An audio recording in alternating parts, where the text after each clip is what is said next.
পাঁচ বছর আগের ফ্ল্যাশব্যাক। আকাশে মেঘ জমেছে, যে কোনো সময় আকাশ ভেঙে বৃষ্টি হবে। দমকা বাতাসে চারিদিকে গাছপালা দুলে দুলে উঠছে। বারান্দায় বসে এক মনে সামনের কৃষ্ণচূড়া গাছের দিকে তাকিয়ে আছে তে। কৃষ্ণচূড়া ফুলে গাছটি নতুন সাজে সেজেছে, সেদিকেই মুগ্ধ হয়ে তাকিয়ে আছে তে। মেয়েকে এক ধ্যানে বাইরে তাকিয়ে থাকতে দেখে দরজায় দীর্ঘশ্বাস ছাড়লো লিমির শিকদার। দরজায় নক করতেই তে সেদিকে তাকালো। বাবাকে দরজায় দাঁড়িয়ে থাকতে দেখে মলিন হাসলো সে।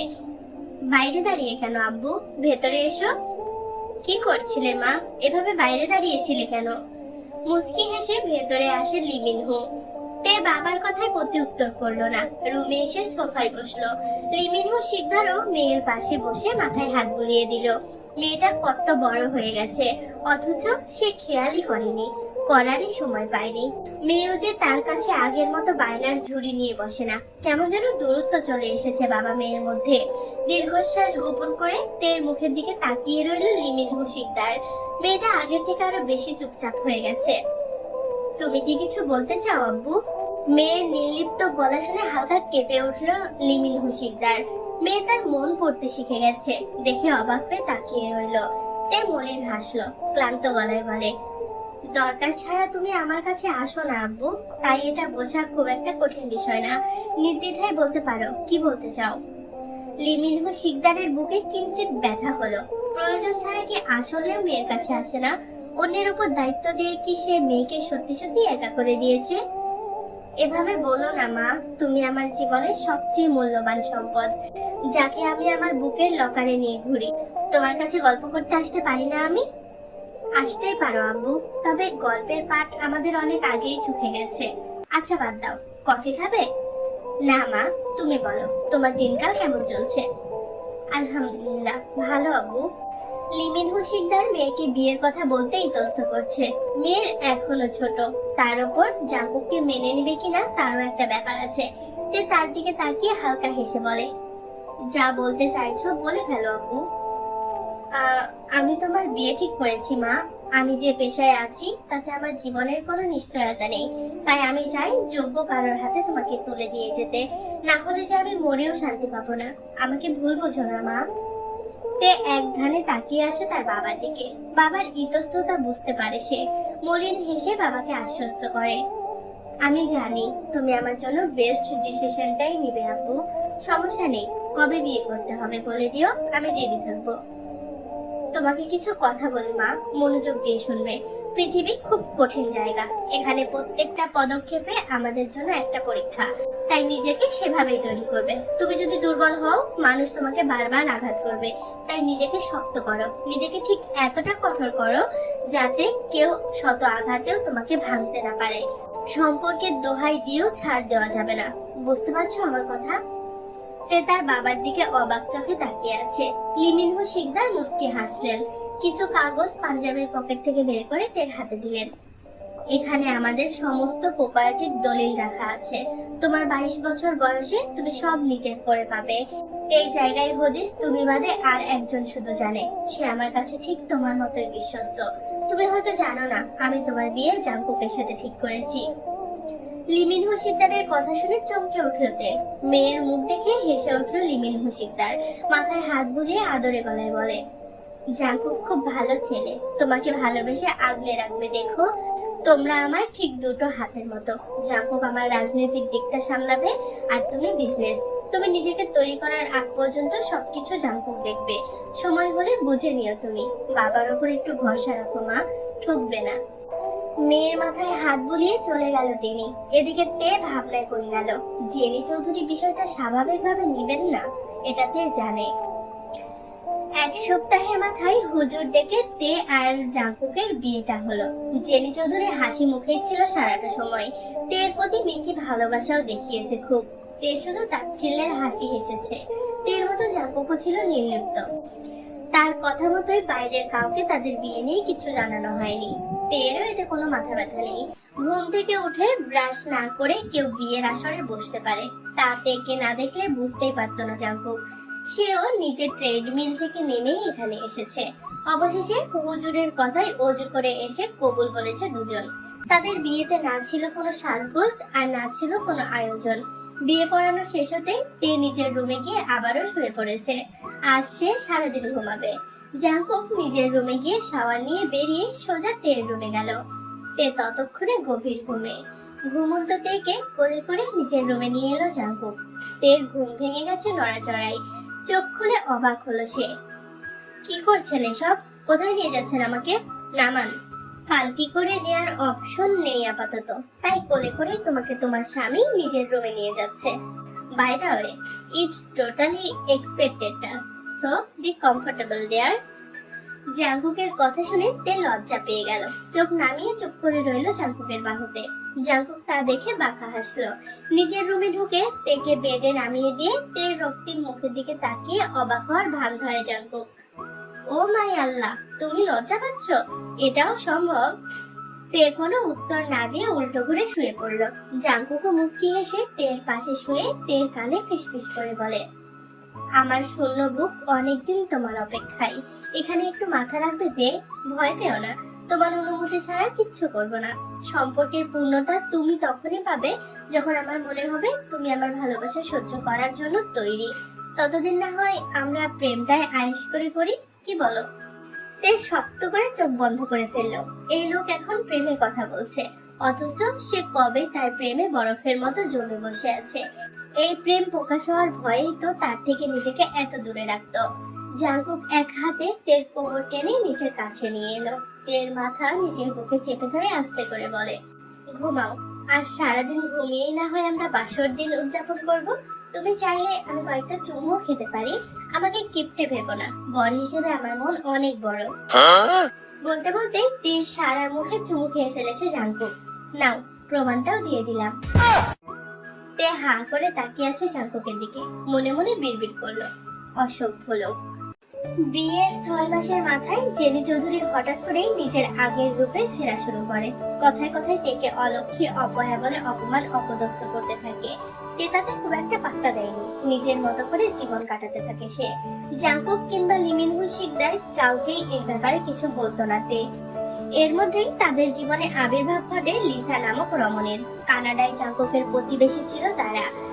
লিসা জাঙ্কুককে ছোটবেলা থেকেই পছন্দ করত, তবে এক জাঙ্কুকের মধ্যে থাকার মেয়ে লিসা না। কানাডায় আরো অনেক ছেলের সাথে তার সম্পর্ক ছিল। মেডিসন নামের এক ছেলের সাথে 2 বছর লিভ ইন রিলেশনে ছিল সে। কিছুদিন আগে জেনি চৌধুরীর সাথে যোগাযোগ হলে জেনি চৌধুরী জাঙ্কুকের কথা বলে লিসাকে। এও বলে যে কয়েকদিন পরে জাঙ্কুকের ডিভোর্স হয়ে যাবে। জাঙ্কুককে পেতে চাইলে লিসা যেন বাংলাদেশে চলে আসে। লিসাও মেডিসনকে কিছু না জানিয়েই বাংলাদেশে চলে আসে। লিসার বাবা মাও মেয়েকে পূর্ণ সমর্থন করে। লিসার বাবা মা কানাডার অনেক বড় বিজনেসম্যান। ভাইয়ের সম্পত্তি তো এখন তাদেরই, সাথে লিসারটা পেলে সোনাই সোহাগা। জেনি চৌধুরীর কুৎসিত পরিকল্পনার কথা কেউ জানতে পারলো না। কয়েকদিনের মধ্যেই লিসা এসে হাজির হলো তে মঞ্জিলে। বিষয়টা নিয়ে কেউ মাথা না ঘামালেও গম্ভীর হয়ে রইল নামজুন চৌধুরী। এতিম নামজুন চৌধুরী পড়াশোনায় ভালো হওয়ায় স্কলারশিপ নিয়ে কানাডায় যায়। বাবা মা মারা যাওয়ার পর নিজের অনাথ আশ্রমে বড় হয় সে। পূর্ণবয়স্ক না হওয়া পর্যন্ত বাবার সম্পত্তি সব ম্যানেজার সামলাতো। 20 বছর বয়সে সম্পত্তি সব নিজের নামে আসার পর বাংলাদেশে বিজনেস গুটিয়ে কানাডায় পাড়ি জমায় নামজুন চৌধুরী। দেশের অনাথ আশ্রম সে নিজের আরেকটা ঘর মনে করে। অনাথ আশ্রমের দায়িত্বে থাকা ফাদার দেখাশোনা করে সবকিছু। সমস্ত খরচ নামজুন চৌধুরী নিজেই চালায়। কানাডায় গিয়েই জেনি চৌধুরীর সাথে পরিচয়। ভালোবেসেই বিয়ে করেছিল জেনি চৌধুরীকে। লিমিনহু শিকদারও তাতে আপত্তি করেনি। বাবা মা মরা বোনকে নিয়ে সে খুব আদরে মানুষ করেছে, তাই তার সুখী মুখ্য। দুজনে একসাথে কানাডায় পড়াশোনা করত। কখনো বুঝতেই পারেনি তার প্রিয়সীর ভিতরটা এত কুৎসিত। লিসা আসার পর থেকে জাঙ্কুক খুব কম কথা বলতো লিসার সাথে। নির্বাচন মাথায় নিয়ে ব্যস্ত সময় পার করছে লিমিনহু শিকদার ও জাঙ্কুক। বিরোধী দলীয় নেতা আইমান তালুকদার উঠে পড়ে লেগেছে তাদের পেছনে।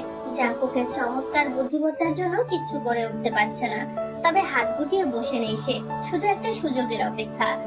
নির্বাচনী প্রচারণের জন্য তেকেও খুব একটা সময় দিতে পারছিল না জাঙ্কুক। বহু কষ্টে সময় বের করলেও লিসার জন্য তা কোনো না কোনো ভাবে নষ্ট হয়ে যেত। জাঙ্কুক রেগে কিছু বলতে গেলে তে তাকে থামিয়ে দিত।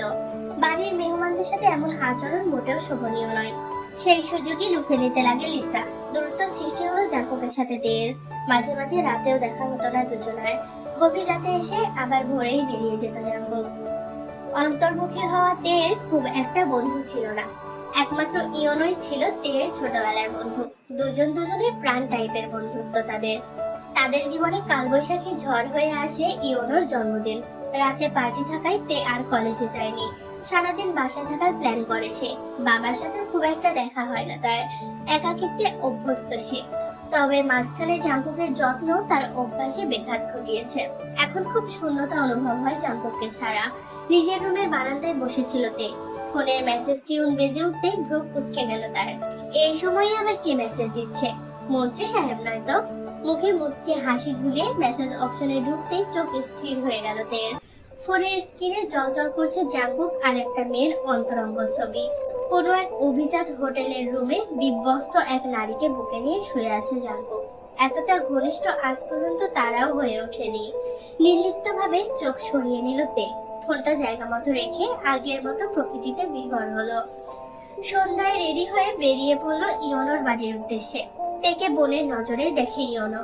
জন্মদিনের অনুষ্ঠান শেষ হয় 10টায়, অথচ তে জানতেই পারল না সন্ধ্যা 7টায় তার একমাত্র অবলম্বন তার বাবা তাকে ছেড়ে চিরদিনের মতো হারিয়ে গেছে সন্ত্রাসীদের গুলিতে। কয়েক হাজার কল এসে জমা হয়েছে তের ফোনে। জাঙ্কুকের লাস্ট মেসেজ ছিল, কোথায় তুমি তে?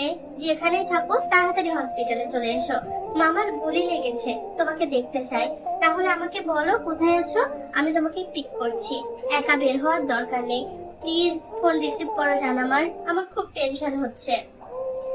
মিনিট কয়েক পরেই জাঙ্কুকের ফোনে মেসেজ ব্যাক এলো, আমাকে নিয়ে আপনার ভাবতে হবে না, আমি ব্যস্ত আছি, এখন আসতে পারবো না। গুলিই তো লেগেছে, মরে তো আর যায়নি। আমাকে আর বিরক্ত করবেন না, গীতিকারের সাথে কথা বলছি। সব ঠিক থাকলে আজকে আমার ক্যারিয়ারের সূচনা হয়ে যাবে। আপনার অনুপস্থিতিতে এই গানই আমাকে সঙ্গ দিয়েছে, তাই সবার আগে আমার ক্যারিয়ার। শক্ত চোখে মেসেজ পড়ে চোখ বন্ধ করে ফেলে জাঙ্কুক। এটা তের মেসেজ নয়, হতেই পারে না। তার তে এমন কথা কিছুতেই বলতে পারে না। কোথায় তে? এদিকে তের অবহেলায় পড়ে থাকা ফোনটা বারান্দা থেকে তুলে নিয়েছে জেনি চৌধুরী। জাঙ্কুককে মেসেজ সেই করেছে। লিসা ইয়োনোর সাথে তের কয়েকটা ছবি তুলে পাঠিয়ে দিল জেনি চৌধুরীর কাছে। জেনি চৌধুরী তের ফোন থেকে সেই ছবি জাঙ্কুকের মোবাইলে সেন্ড করে দিল। ছবি দেখার আগেই খবর এলো, ব্যস্ততম পৃথিবী থেকে বিদায় নিয়েছে লিমিন মুশিকদার। ঘামে লেপটে যাওয়া শুভ্র পাঞ্জাবি গায়ে দেয়ালে হেলান দিয়ে বসে পড়ল জাঙ্কুক। রামজন চৌধুরী স্তব্ধ, শুধু হাফ ছেড়ে বাঁচল জেনি চৌধুরী। এই বিশাল সাম্রাজ্য এখন তার। একমাত্র ভাইয়ের মৃত্যুতে শোক করতে না পারলেও কান্নার অভিনয় করলো পাক্কা অভিনেত্রীদের মতো। হসপিটালের বারান্দায় ভাইয়ের শোকে গড়াগড়ি খেয়ে কান্না করা বোনের আর্তনাদ ভিডিও করে প্রচার করাও হলো। জাঙ্কুক এসে সামনে নিল মাকে। রামজন চৌধুরী স্ত্রীর অভিনয় বুঝেও চুপ করে রইল। মৃতদেহ নিয়ে তে মঞ্জিলে পৌঁছানোর 1 ঘন্টা পরে বিধ্বস্ত অবস্থায় খালি পায়ে দৌড়ে বাড়িতে প্রবেশ করলো তে। নিউজ দেখে সে দৌড়ে এসেছে সারা রাস্তা, পা থেকে রক্ত ঝরছে সমানে। সেদিকে হুঁশ নেই তের। বাবার মৃতদেহের সামনে গিয়ে ধপ করে বসে পড়ে তে। কাপা কাপা হাতে হাত বুলিয়ে দিল বাবার শান্ত মুখশ্রীতে। লাশের বুকে মাথা রেখে শুয়ে রইল কিছুক্ষণ। আজ থেকে এই বুকটা চিরদিনের মতো হারালো সে। তার আব্বু আর নেই, ভাবতেই নিঃশ্বাস আটকে আসছে তের। তার থেকে কয়েক হাত দূরে বসে আছে জাঙ্কুক। তার পাশে গা ঘেঁষে বসে লিসা। সেই মুহূর্তে সবচেয়ে নিকৃষ্ট মানুষের পরিচয় দিল জেনি চৌধুরী। তেকে টেনে সরিয়ে নিল লিমিন মুশিকদারের বুক থেকে। পরপর কয়েকটা চড় লাগিয়ে দিল তার গালে। আসার পর থেকে এক বিন্দু পানিও চোখ থেকে বের হয়নি তের। থাপ্পড় খেয়েও সে নির্বাক চোখে তাকিয়ে আছে জাঙ্কুকের দিকে। জাঙ্কুক চোখ সরিয়ে নিল তার থেকে। তে নির্লিপ্ত চোখে তাকিয়ে দেখলো জাঙ্কুকের মুখ ফিরিয়ে নেওয়া। আরেক দফা শক্ত করলো নিজেকে। জেনি চৌধুরী একের পর এক আঘাত করে যাচ্ছে তের উপরে। বেহায়া চরিত্রহীন মেয়ে মানুষ, বাবার মৃত্যুর আগেও তার সাথে দেখা না করে পরপুরুষের সাথে রং ঢং করে এখন এসেছিস নাটক করতে। নষ্টা মেয়ে কোথাকার, লজ্জা করে না এমন নোংরামি করতে? আমার ভাইয়ের আশেপাশেও আসবি না তুই। তোর এই কলঙ্কিনী মুখ নিয়ে বেরিয়ে যায় এখান থেকে। জেনি চৌধুরীর দিকে এক পলক তাকিয়ে তে জাঙ্কুকে সামনে গিয়ে দাঁড়ালো। শান্ত গলায় বলে, আপনার কিছু বলার আছে মন্ত্রী সাহেব? জাঙ্কুক একরাশ ঘৃণা নিয়ে তাকালো তের দিকে, ভয়ঙ্কর চোখে তাকিয়ে কর্কশ গলায় বলল, যেই মেয়ে নিজের বাবার ভালোবাসার মূল্য দিতে জানে না, সে আমার ভালোবাসার মূল্য দিবে কিভাবে? বাবার মৃত্যুর থেকে যার ক্যারিয়ার বড়, সেই মেয়েকে আমি আমার জীবনে চাই না। দেখা গেল আমাকে মৃত্যু মুখে রেখে সে নিজের স্বপ্ন পূরণ করতে চলে গেছে। এই তেকে আমি ভালোবাসিনি, তাই এই তের জায়গা আমার জীবনে নেই।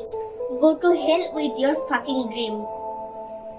তে শান্ত চোখে তাকিয়ে রইল জাঙ্কুকের দিকে। তার চোখে বাবা হারানোর শোক নেই, স্বামীর প্রতারণা, অবিশ্বাস, ধোঁকা, কোনো কিছুর জন্যই কোনো অনুভূতি নেই।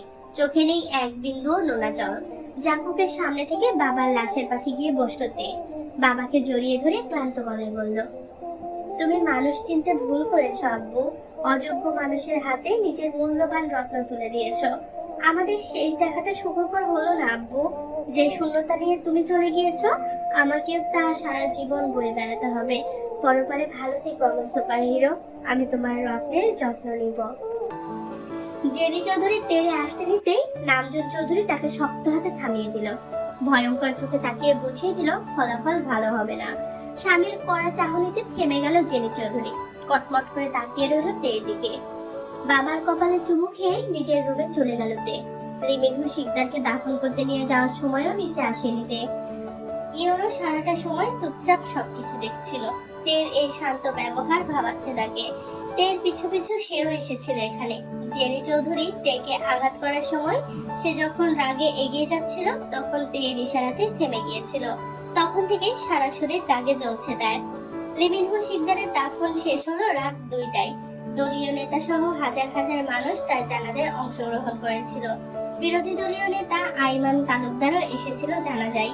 সারা দেশে তোলপাড় শুরু হয়ে গেল খুনিকে ধরার জন্য। জাঙ্কুক হিংস্র বাঘের মতো শত্রুদের একে একে খাবলা বসায়, তবু কোথাও কোনো লিঙ্ক পাওয়া যাচ্ছিল না।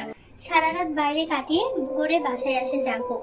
রক্ত জবার মতো লাল চোখ নিয়ে রুমে ঢুকতেই শব্দ করে দরজা বন্ধ করে দিল। বারান্দায় দাঁড়িয়ে থাকা সদ্য বাবা হারানো মেয়েটির দিকে ফিরেও তাকায়নি সে।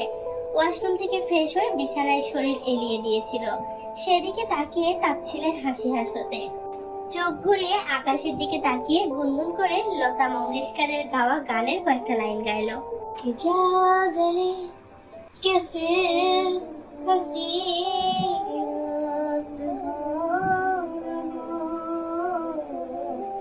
কয়েক ফোঁটা অশ্রু গড়িয়ে পড়লো জাঙ্কুকের চোখ থেকে। ইওনোর সাথে তের ছবিগুলো বারবার চোখের সামনে ভেসে উঠছে। তেকে সে অবিশ্বাস করছে না, তবে এই মুহূর্তে তেকে বাঁচাতে তাদের মধ্যে দূরত্ব জরুরি। যতই কষ্ট হোক না কেন, কাল পর্যন্ত অপরাধীকে বোঝাতে হবে তার জালে জাঙ্কুক ফেসেছে। তের প্রতি দুর্বলতা দেখালেই সে তের উপর আক্রমণ করবে। অজানা শত্রুকে আর সুযোগ দেওয়া যাবে না। বিপুল ভোটে জয়লাভ করেছে জাঙ্কুক। এত বড় প্রাপ্তিতেও তার চোখে মুখে খুশির লেশ মাত্র নেই। পার্টি অফিসের সমস্ত কাজ শেষ করে বাসায় আসতে ভ্রু কুঁচকে গেল তার। সমস্ত বাড়ি নিস্তব্ধ হয়ে আছে। একমাত্র জেনি চৌধুরী আর লিসাকেই প্রফুল্ল দেখালো। নামজুন চৌধুরী মাথায় হাত দিয়ে সোফায় বসে আছে। জাঙ্কুক খুব একটা মাথা না ঘামিয়ে বাবার পাশে গিয়ে বসলো। চারিদিকে ফুলের তোড়ায় ভরে আছে। সবাই শুভেচ্ছা জানিয়ে ফুল পাঠিয়েছে। তে কোথায় আব্বু? তাকে দিয়ে তোমার কি দরকার? নামজুন চৌধুরীর কর্কশ গলা শুনে থতমত খেলো জাঙ্কুক। অজানা ভয়ে বুক কেঁপে উঠলো। বার কয়েক থেকে ডেকেও যখন সাড়া পাওয়া গেল না, তখন জাঙ্কুক উত্তেজিত হয়ে দ্রুত পায়ে সারা বাড়ি খুঁজলো। জাঙ্কুকের চিৎকার শুনে জেনি সহ বাকি সবাই হাজির হলো বিশাল ড্রয়িং রুমে। জাঙ্কুক দৌড়ে এসে নামজুন চৌধুরীর সামনে দাঁড়িয়ে জিজ্ঞেস করে, আব্বু তে কোথায়? চলে গেছে। জাঙ্কুক বিস্ফোরিত চোখে তাকালো নামজুন চৌধুরীর দিকে। মুহূর্তেই ভয়ের জায়গায় চোখে এসে ভিড় করলো ক্রোধ। চিৎকার করে বলে ওঠে, চলে গেছে মানে? কোথায় গেছে তে? আমি বলেছিলাম না তে যাতে বাসা থেকে বের না হয়? কে বের হতে দিয়েছে ওকে? জাঙ্কুকের ভয়ঙ্কর রূপ দেখে কেঁপে উঠলো জেনি চৌধুরী। কপালের ঘাম কাপা কাপা হাতে মুছে লিসার দিকে তাকালো। তারও একই অবস্থা, থরথর করে কাঁপছে সে। নামজন চৌধুরী জেনি চৌধুরীর সামনে গিয়ে দাঁড়ায়, রক্তচক্ষু নিয়ে চিৎকার করে বলে, মা মরা মেয়েটা তো তোমার নিজের রক্ত ছিল জেনি, তার উপর কিসের এত রাগ তোমার বলতে পারো? ছোট থেকে তাকে অবহেলা অপমান করে তার কোমল হৃদয়টা তুমি বিষিয়ে দিয়েছো। আমি বাধা দিলে আমাকেও কথা শোনাতে ছাড়োনি। ভাইজান একটা কোমল ফুল তুলে দিয়েছিল তোমার হাতে, অথচ তুমি তার জীবনটা কাঁটায় ভরে দিয়েছো। এই বিশাল সম্পত্তির একমাত্র উত্তরাধিকার কত বেলা না খেয়ে কাটিয়েছে তার কোনো হিসাব নেই। সবকিছু তো মেয়েটা মেনেই নিয়েছিল, তাহলে তাকে এভাবে ঘর ছাড়তে বাধ্য করলে কেন? তার চরিত্রে সবার সামনে দাগ লাগালে কেন? উত্তর দাও জেনি। স্বামীর এহেন রূপে কলিজা শুকিয়ে গেল জেনি চৌধুরীর। জাঙ্কুক অবাক চোখে বিস্ময় নিয়ে তাকিয়ে আছে তার মায়ের দিকে। সেদিকে একবার তাকিয়ে চোখ নামিয়ে নিল জেনি চৌধুরী। জাঙ্কুক যেন বোবা হয়ে গেছে। টলমল পায়ে দেয়ালের উপর হাত রেখে নিজেকে সামলালো। মরার উপর খাড়ার গা হয়ে আগমন হয় ইওনোর। কারোর দিকে না তাকিয়ে নিজের ফোনটা কানেক্ট করে দেয় ড্রয়িং রুমের টিভিতে। সাথে সাথে টিভির স্ক্রিনে ভেসে উঠলো তের পরিশ্রান্ত পরাজিত মুখখানা। ভিডিওটি গাড়ির ভেতরে বসে পড়া। জাঙ্কুক দৌড়ে এসে দাঁড়ালো টিভির সামনে, কাঁপা কাঁপা হাতে ছুঁয়ে দিল তের মুখখানা। জয়ের জন্য অনেক অনেক শুভকামনা মন্ত্রী সাহেব। আপনার এই সাফল্য ভরা জীবনে আমার মতো অপয়া থাকা মানাই বলেন। ভালোবাসলে বিশ্বাস করতে হয় মন্ত্রী সাহেব, ভালোবাসায় ভরসা থাকতে হয়। কোনো ঠুনকো আঘাত যদি তা ভেঙে দেয় তাহলে বুঝতে হবে সেখানে কোনো ভালোবাসা ছিল না, পুরোটাই অভিনয় বা মোহ। আপনার বেলায় ঠিক কোনটা আমি বুঝতে পারছি না। আপনি যখন বলেই দিয়েছেন আমি আপনাকে আর কি ভালোবাসবো, নিজের বাবাকেই তো ভালোবাসতে পারিনি, তখন আর নিজের হয়ে কোনো সাফাই আমি দিব না। আমি চলে যাচ্ছি, আপনাকে সমস্ত সম্পর্ক থেকে মুক্তি দিয়ে চলে যাচ্ছি। প্রমাণস্বরূপ এই ভিডিওটি আপনার কাছে রেখে দিতে পারেন। যেহেতু আমাদের বিয়ের রেজিস্ট্রেশন হয়নি সেহেতু ডিভোর্স পেপার দিতে পারলাম না। ভিডিও শেষে আপনার জন্য সারপ্রাইজ আছে, দেখে নেবেন প্লিজ। মিসেস চৌধুরীকে টেনশন করতে নিষেধ করবেন। আমি নামক বোঝা আপাতত বিদায় হচ্ছি, তবে আমি ফিরবো।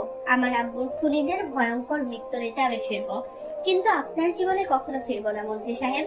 কষ্ট দিয়েছেন আমায়, অবিশ্বাসের আগুনে জ্বলিয়ে আমাকে মেরে ফেলেছেন আপনি। লাশের কি কারোর প্রতি ভালোবাসা থাকে বলেন? ভালোবাসা বিষে আপনার হৃদয় বিষাক্ত হোক, এ দোয়া করি আমি। আমার ফিরে আসা পর্যন্ত জীবনটাকে উপভোগ করুন, কারণ তে ফিরে আসলে স্বস্তির নিঃশ্বাস নেওয়া দুষ্কর করে দিবে। লিমিনহো শিকদারের মেয়ে কিম তাইয়ং তে শিকদারের ওয়াদা এটা। তের জ্বলন্ত চোখের দিকে একমনে তাকিয়ে আছে জাঙ্কুক।